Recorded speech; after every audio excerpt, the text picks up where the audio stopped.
नमस्कार, आप देख रहे हैं न्यूज़ वन इंडिया। मैं हूं आपके साथ पंकज यादव। करते हैं शुरुआत जहां पर संसद के बजट सत्र के पहले चरण का आज आखिरी दिन। राज्यसभा में बीजेपी सांसद मेधा कुलकर्णी ने वक्फ बिल पर जेपीसी रिपोर्ट पेश की। विपक्ष ने इस पर जमकर हंगामा कर दिया। राज्यसभा में नेता प्रतिपक्ष मल्लिकार्जुन खड़गे ने कहा कि जेपीसी की यह रिपोर्ट फर्जी है। इसमें विपक्ष की असहमतियों को यहां पर डिलीट कर दिया गया। यह असंवैधानिक है। आप सांसद संजय सिंह ने कहा कि हमने अपना पक्ष रखा। इसमें अगर बात करें तो सहमत या असहमत हो सकता है, लेकिन कूड़ेदान में कैसे डाल सकते हैं। और वहीं जेपी नड्डा ने भी कहा है कि विपक्ष का रवैया संसदीय मर्यादाओं के खिलाफ है। तो कुल मिलाकर देखिए, जेपीसी को लेकर सियासी संग्राम छिड़ा हुआ है। जहां एक तरफ सत्ता पक्ष कह रहा है कि यहां पर इस पर सियासत हो रही है।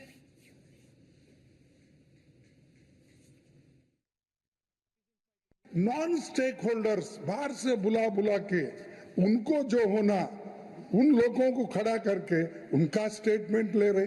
और जो इतने लोग पार्लियामेंट में जो भी डिसेंट नोट दिए हैं, क्या उसमें कोई एक पढ़ा लिखा नहीं है, कोई जानता नहीं है, और वक्फ बोर्ड एक्ट को कोई पढ़ा नहीं है। मेरे को बड़ा ताजुब लग रहा है। अरे आपको अगर कुछ करना भी है तो आप डिसेंट नोट के व्यूज को प्रिंट करके या अपने रिपोर्ट में डाल के बोलना चाहिए। उसके बजाय उसको डिलीट करके अगर कोई रिपोर्ट होती है, मैं उसको कंडेम करता हूं। और ऐसे फर्जी रिपोर्ट को हम कभी नहीं मानेंगे, सदन कभी नहीं मानेगा। नॉन चेयरमैन को यह अधिकार है कि वो कुछ भी डिलीट कर सकता है, और वो नियम बताते हुए कि किसी भी चीज का डिलीशन हो सकता है। फिर भी कुछ नहीं डिलीट किया गया। विपक्ष ने बहुत गैर जिम्मेदाराना व्यवहार किया है और इसकी निंदा होनी चाहिए। और ये तुष्टीकरण की राजनीति है। This is a politics of appeasement. ये देश को कमजोर करने के लिए, जॉन बिटास, ये क्वेश्चन आवर जरूर है, लेकिन क्वेश्चन आवर में सबसे बड़ा क्वेश्चन ये है कि कुछ लोग देश को तोड़ने की साजिश करते हैं। कुछ लोग, some people are trying to fight against the Indian state. Bharat देश के खिलाफ लड़ रहे हैं। इसलिए यह विपक्ष की आज का वॉकआउट होना, यह ऑन रिकॉर्ड आना चाहिए कि यह देशद्रोही गतिविधियों को प्रोत्साहन देने का एक माध्यम है और उसका एक्सप्रेशन है। और कांग्रेस पार्टी और विपक्ष आज देश के जो लोग खंडित करना चाहते हैं, देश को कमजोर करना चाहते हैं, उनके हाथ मजबूत करने का काम कर रही है, तो विपक्ष कर रही है। वक्फ संशोधन बिल को लेकर विपक्ष की क्या कुछ भूमिका है? हमारे साथ बातचीत करने के लिए संभल से सांसद जियाउर रहमान बर्क साहब हैं। किस तरीके से देखते हैं इस संशोधन बिल को लेकर, और समाजवादी पार्टी की इस पर क्या कुछ राय है? देखिए, इस बिल की हमने पहले भी मुखालफत की थी, और इस बिल के विरोध जब लेकर के आए थे हमारी पार्टी, हमारे नेता माननीय अखिलेश यादव जी, और हम सब लोगों ने विरोध किया था।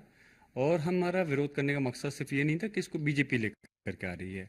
हमारा मकसद इसलिए था क्योंकि ये जनता के हित में नहीं है, हमारे समाज के हित में नहीं है, देश के हित में नहीं है। लेकिन जब जेपीसी बनाई, जब लोगों के विरोध के आगे को देखते हुए संसद के अंदर, तो कुछ उम्मीद जगी थी कि शायद इंसाफ मिले, बिल को वापस लें। वापस नहीं लेते तो संशोधन करेंगे। मगर अफसोस है, जिस प्रकार से समिति बनाने के बाद और जो जनता का पैसा है उसको एक तरह से बर्बाद किया गया, जो खून पसीने की कमाई है करदाताओं की, उसको इतने लंबे समय तक पूरे देश के अंदर बैठ के हुई, और उसके बावजूद कोई उसका नतीजा नहीं निकला।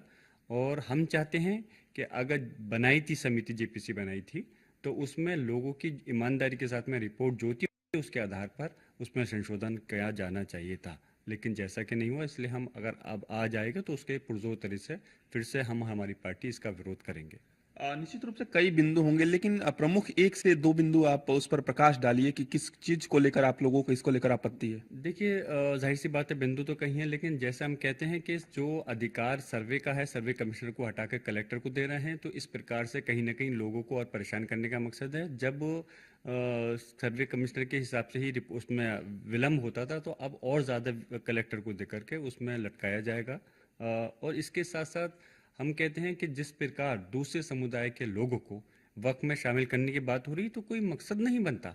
भाई जिसका जो समिति है जिस उसमें उसमें उसके लोग ही तय करेंगे कि उसके अंदर उस समुदाय के मुस्लिम है, वक्फ है, तो मुसलमान तय करेंगे कि उसके उसमें क्या बेहतर है, क्या चीज़ का आपस में फैसला करेंगे। दूसरे समुदाय का क्या मतलब बनता है? अगर वाकई में सरकार सबका साथ सबके विकास की बात करती है, तो जो दूसरी समितियां हैं, चाहे मंदिर की हो, गुरुद्वारे की हो, उसमें मुझे बताएं फिर कहाँ दूसरे समुदाय के लोग शामिल हैं। तो फिर उनके अंदर भी उसमें शामिल करिए। बल्कि हम तो कहते हैं कि किसी की भी ही समिति के अंदर दूसरे समुदाय का व्यक्ति नहीं होना चाहिए। तो इसलिए हम इसके पुरजोर विरोध में हैं। और जहाँ तक महिलाओं की बात करते हैं कि महिलाओं को इसके अंदर वो होनी चाहिए भागीदारी, तो पहले से महिलाओं की भागीदारी है। लोगों को गुमराह करना नहीं चाहिए। हम चाहते हैं कि ईमानदारी के साथ में इस पर चर्चा होनी चाहिए। जब अगर बिल आएगा तो हम पुरजोर तरीके से इसकी मुखालफत करेंगे। धन्यवाद। हमारे साथ बातचीत कर रहे थे संभल से सांसद जियाउर रहमान बर्क। वीडियो जर्नलिस्ट रविकांत के साथ मैं पीयूष तिवारी, नई दिल्ली। वक्फ संशोधन बिल। तो देखिए, वक्फ बोर्ड नए पुराने बिल में अंतर देखिए। नया बिल सिविल कोर्ट या हाई कोर्ट में अपील कर सकते हैं, जबकि पुराना जो बिल रहा है वो वक्फ ट्रिब्यूनल का ही यहां पर जाकर आप इसको लेकर सुनवाई होती थी। वहीं आपको बता दें कि जो नया बोर्ड है उसमें देखिए वक्फ बोर्ड में 2 महिलाएं और अन्य धर्म के सदस्य भी हैं। लेकिन पुराने में देखिए अन्य जो धर्म के सदस्य इसमें शामिल नहीं थे और इसको लेकर भी विरोध यहां पर किया जा रहा है। वहीं विपक्ष कह रहा है कि हमारी अनदेखी की गई है, हमने जिन विचारों को रखा है उन बातों को डिलीट कर दिया गया है। तमाम आरोप यहां पर लगाए जा रहे हैं।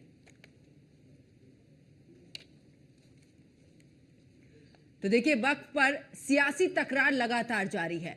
आपको दोनों तरफ से ग्राफिक्स दिखा रहे हैं, जहां पर देखिए नया जो बिल है आखिरकार उसमें किस तरीके से और पुराने में किस तरीके से, दोनों में किस तरीके से अंतर है दोनों ही बिलों में। क्योंकि सिविल कोर्ट या हाई कोर्ट में आप अपील कर सकते हैं नए के हिसाब से, पुराने के हिसाब से आप सिर्फ और सिर्फ वक्फ ट्रिब्यूनल का ही फैसला आखिरी फैसला होता था। तो ऐसे में आखिरकार इसको लेकर भी यहां पर पूरे तरीके से आपत्ति जताई जा रही है। इसके अलावा क्योंकि 2 महिलाएं सदस्य हैं इसमें, दूसरे समुदाय के लोग भी इसमें शामिल है, उसको लेकर भी यहां पर सीधे तौर पर विपक्ष की तरफ से निशाना साधा जा रहा है। इतना ही नहीं, आपको बता दें कि बिना दान की जो जमीन है वो वक्फ की संपत्ति नहीं हो सकती है। यह नए बिल में सीधे तौर पर कहा गया। वक्फ बोर्ड में 2 महिलाएं और अन्य धर्म के भी लोग हैं। पुराने की अगर बात करें तो वक्फ बोर्ड के फैसले के खिलाफ अपील नहीं की जा सकती थी, लेकिन नए वाले में आप अपील कर सकते हैं। इसको लेकर भी यहां पर हंगामा हो रहा है। भाई मस्जिद इस्लामिक काम के उपयोग में वक्फ की ये संपत्ति, और ऐसे में वक्फ बोर्ड में 2 महिलाएं और अन्य धर्म के 2 सदस्यों की भी एंट्री है। आपको बता दें कि देखिए वक्फ बोर्ड के फैसले के खिलाफ अपील नहीं कर सकते थे, लेकिन अब इस दौरान कर सकते हैं, चाहे वो सिविल कोर्ट की बात करें, हाई कोर्ट की बात करें। तो अब आप बिना दान दी जमीन जो है वो वक्फ की संपत्ति नहीं हो सकती है। कहीं पर भी अगर मस्जिद या मजार इस दौरान बना दी जाती है तो वो वक्फ की जमीन नहीं होगी, जब तक कि उसका पूरे तरीके से प्रमाण नहीं हो कि यह जमीन वक्फ को दी गई है।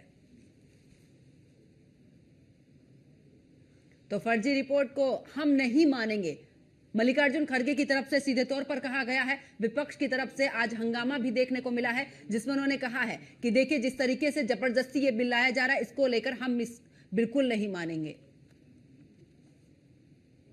देश के अंदर ये बिल बहुत पहले आना चाहिए था, लेकिन देश के जो भी रुके हुए काम हैं, देश के लोगों के हित में हैं, वो काम सारे के सारे आदरणीय प्रधानमंत्री मोदी जी के नेतृत्व के इस कालखंड में आ रहे हैं। ये वक्फ बोर्ड का संशोधन भी बहुत बड़ा है। इसमें भी गांव के सभी धार्मिक संस्थाएं, धार्मिक स्थान पूरे वक्फ की संपत्ति में शामिल कर लिए गए थे। निश्चित रूप से इसके आने के बाद लोगों को सहूलियत मिलेगी और सभी को लोकतांत्रिक अधिकार मिलेंगे।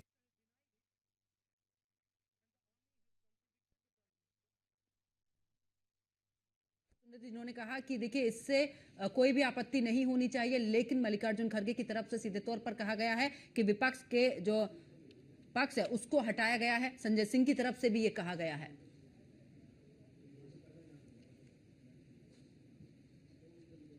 और हमारे साथ में कांग्रेस नेता दीपक सिंह हमारे साथ में जुड़ चुके हैं।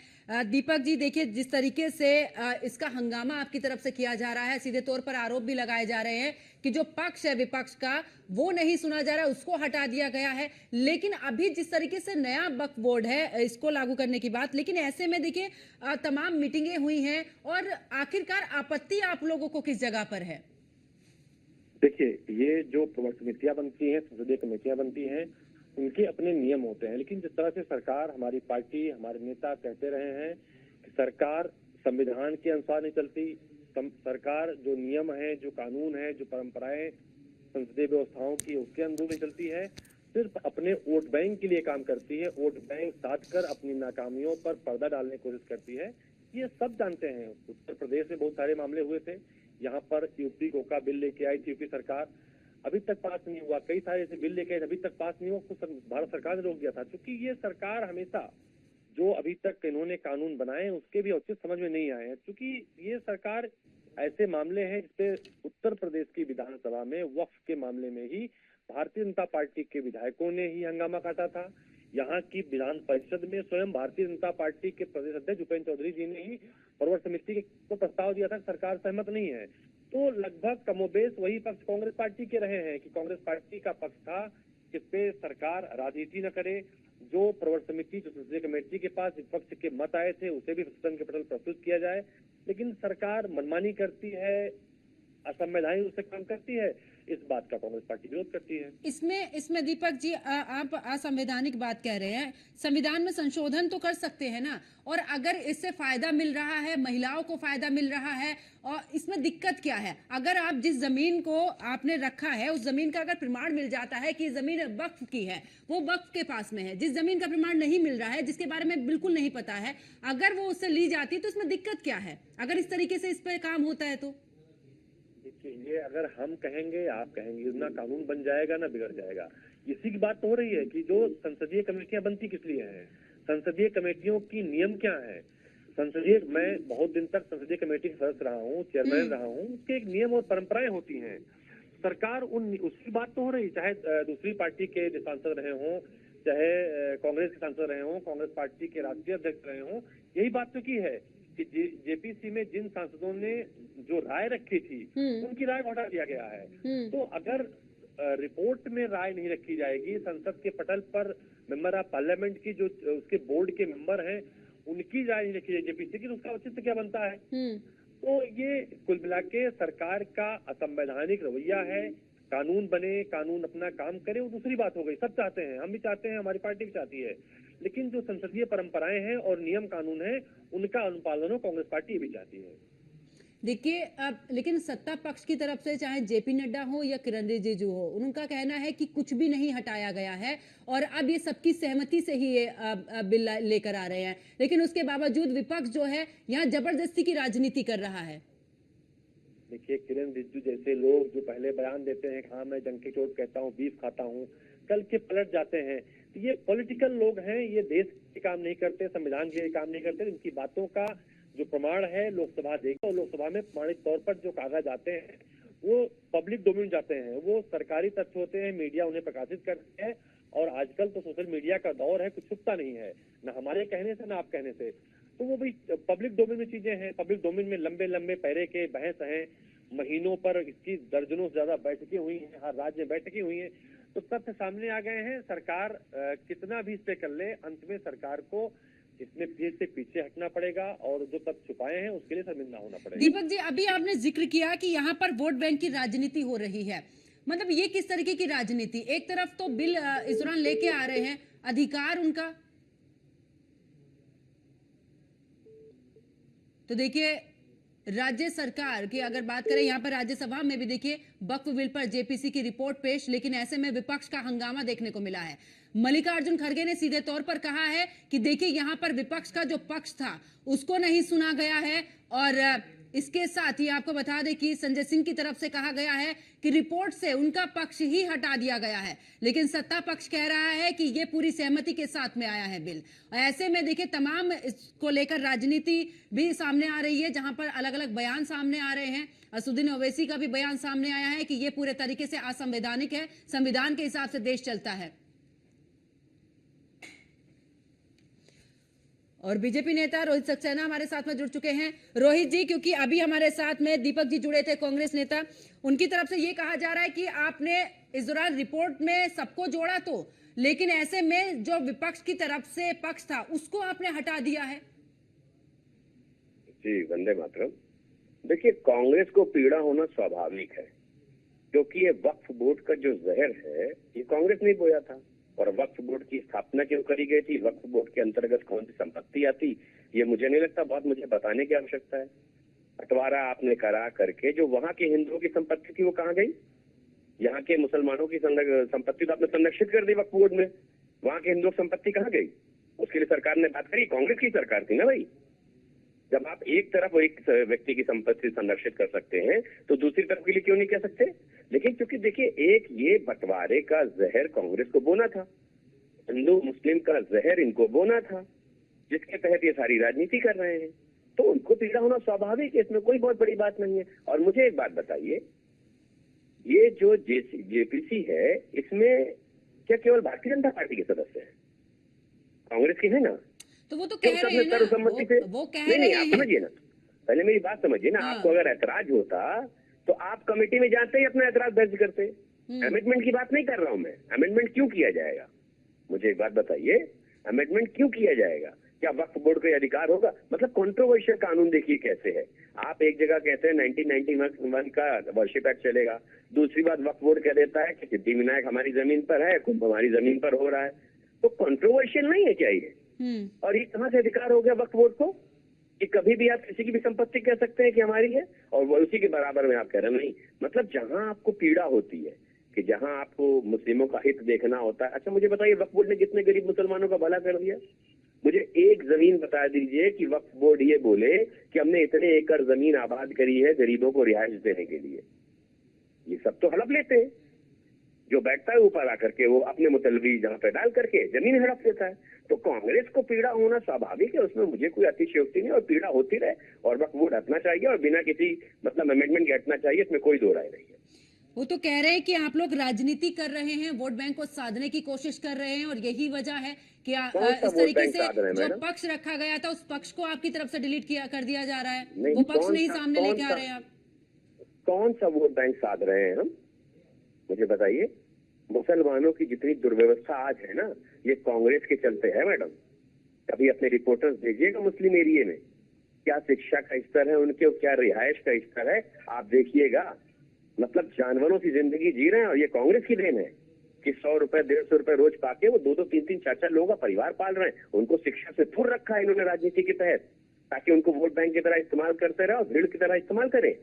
क्यों नहीं किया शिक्षित मुसलमानों को इस देश में? ये कांग्रेस को करना चाहिए ना, अगर हितैषी थे तो। 2024 में देखे ना आपने यूपीएससी के रिजल्ट, सबसे ज्यादा आईएएस आईपीएस जिस सरकार को आप मुसलमानों का विरोधी बता रहे हैं उसमें मुसलमान सिलेक्ट हो गया है ना यूपीएससी में। तो मुझे लगता है मुस्लिमों को सोचना चाहिए कि उनको शिक्षा चाहिए या इनकी तरह इनके लिए भीड़ का हिस्सा बनना है, वो तो जो ये इनके साथ 60 साल 65 साल इन्होंने किया गया है इनके साथ।